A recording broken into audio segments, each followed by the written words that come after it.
Okay, I just wanted to speak to you today about stormwater assets and particularly how much do you know about your assets.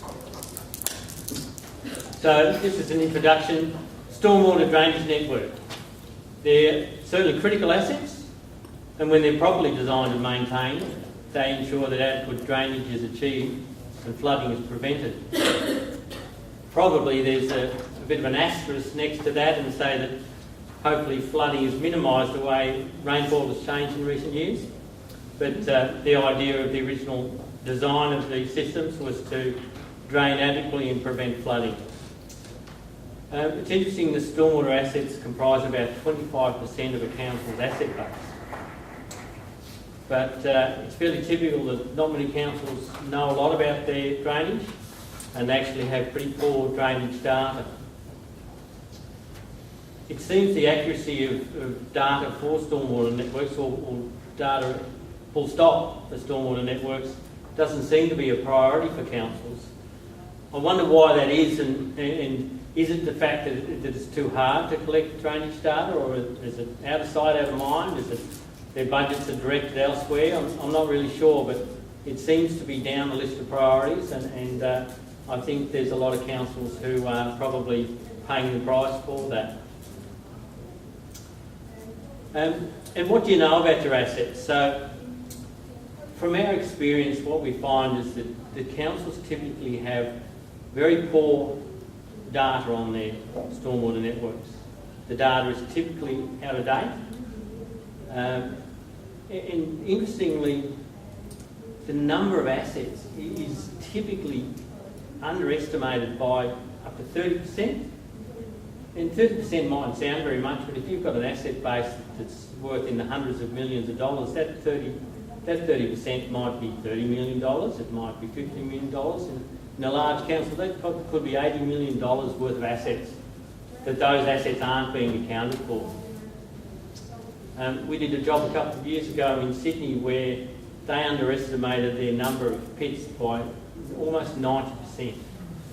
Now, I don't know how they managed their network, I don't know how they did their asset management for it and looked after valuation, etc. But 90% is a massive amount, and yeah, I don't know how they did anything with that network. So, 90%, what does that do to your asset valuation? What does it do to your maintenance budgets? What does it do to your planning? It's a mystery. So what data do you have? So typical councils, they have their stormwater assets in a range of disparate data sets. Typically it's a mix of spreadsheets, some GIS layers, and typically the GIS layers are incomplete. Often it's sort of, well, here's a bit of survey we did in 2006, and here's a bit we did in 2010, and here's a bit we did a couple of years ago, and typically it doesn't add up to a very consistent lot of data. As I mentioned, the data will come from a variety of sources, and it comes over a spread of years, and that could be quite a significant number of years. So the data is typically not up to date.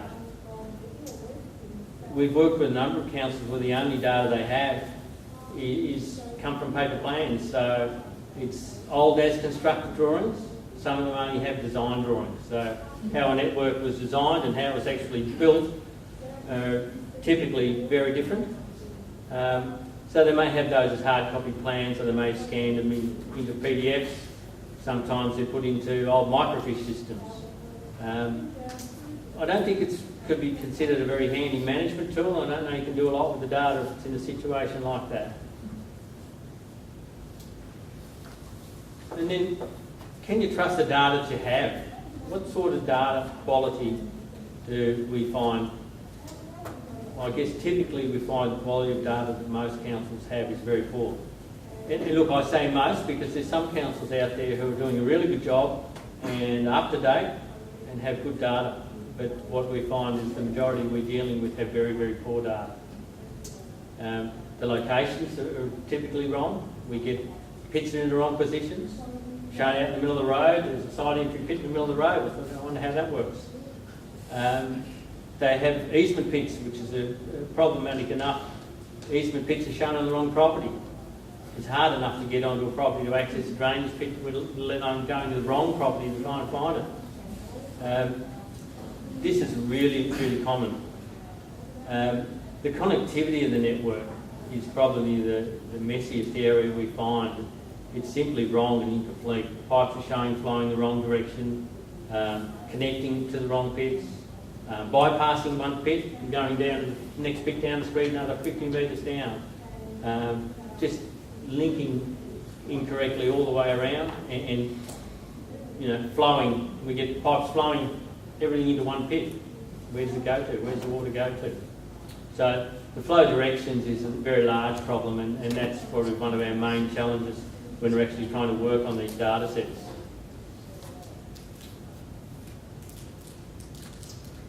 Some of the other things we're finding is levels for the pits and pipes. The invert levels can be out by 10 metres. And you just think, well, how can that be in the modern age with the equipment we have these days? How can an invert level be out by 10 metres? I can take some guesses. Sometimes I think that people buy some equipment and think because they've got the latest equipment they know how to use it. Possibly people trying to capture data with the wrong GPS equipment. Perhaps they're using elliptical heights rather than AHD heights, but it's something we've found a number of times where the heights are massively wrong. So don't know how you work out your pipe grades when the accuracy of your inverts is so poor. The attribute data too, I think we're finding that the attribute data is typically wrong. It's very inconsistent, it's incomplete, it's limited. We get, rather than using set attribute fields to collect consistent managed data, we're finding lots of things stuck in comment fields. To make the data worth any value, it needs to be standardised. You need to have a field for each, a column for each field you're trying to collect. So if I want to find a material, it's in a material field. If I want to find a diameter, it's in a diameter field. To have things thrown into random comments and inconsistent comments makes the data very, very poor, and there's not a lot you can do with it. So I think all of these things, when you put them together, they make the management of your stormwater system very, very difficult, and certainly much harder than it needs to be.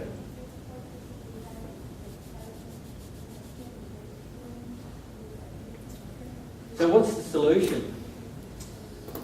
Look, I think for the effective management of a stormwater drainage network, a detailed pit and pipe survey should be undertaken. And when I say pit and pipes, it's the majority of the assets will be pits and pipes, but you're also talking about channels and culverts and whatever else is feeding into the system. The data capture for the system, it must be accurate, it must be efficient, it must be complete. And I think most importantly for councils, it must be affordable. I think a lot of councils are saying we simply don't have the budget to be able to go out and collect this.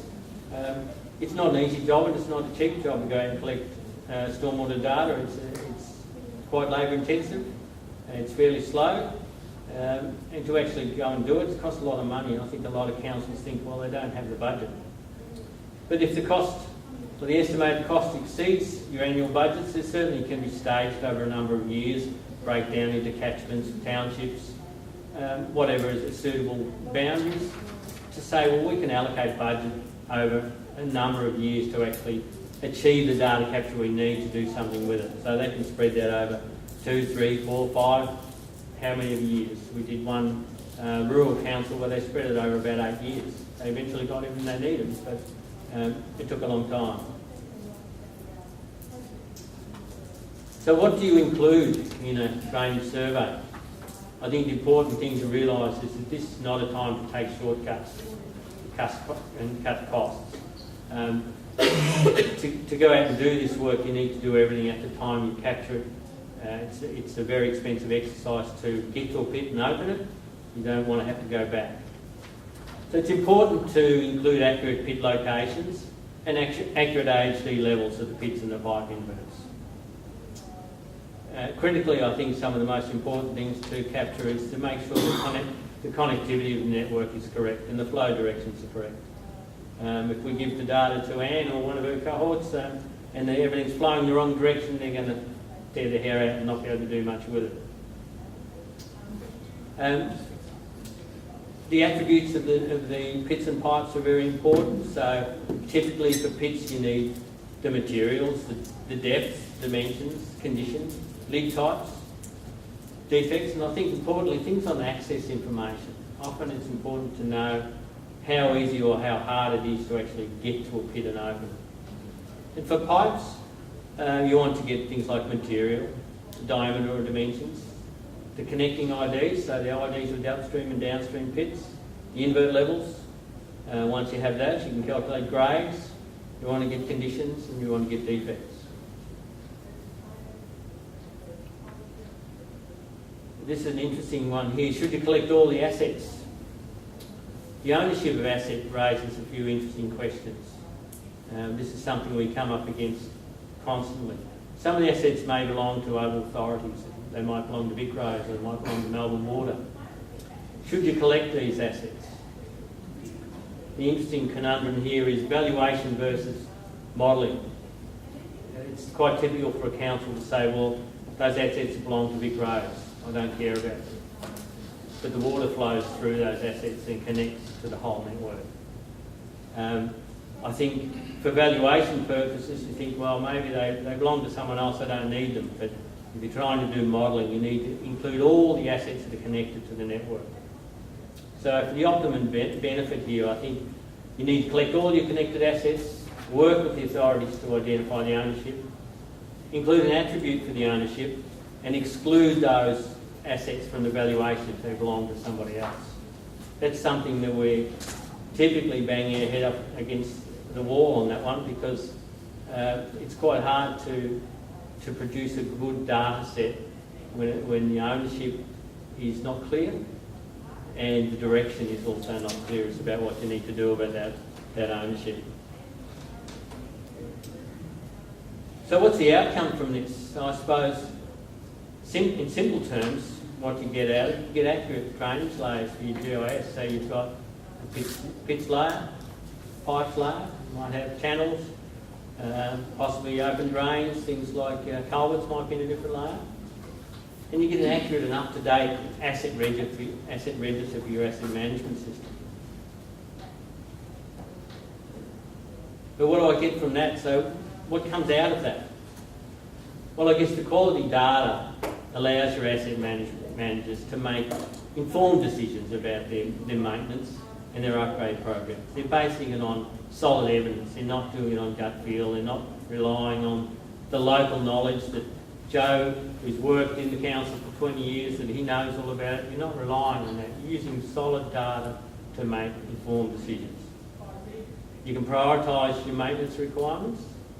You've got conditions, you've got defects, you can work out where the issues are most important and prioritise your maintenance accordingly, and budget it accordingly.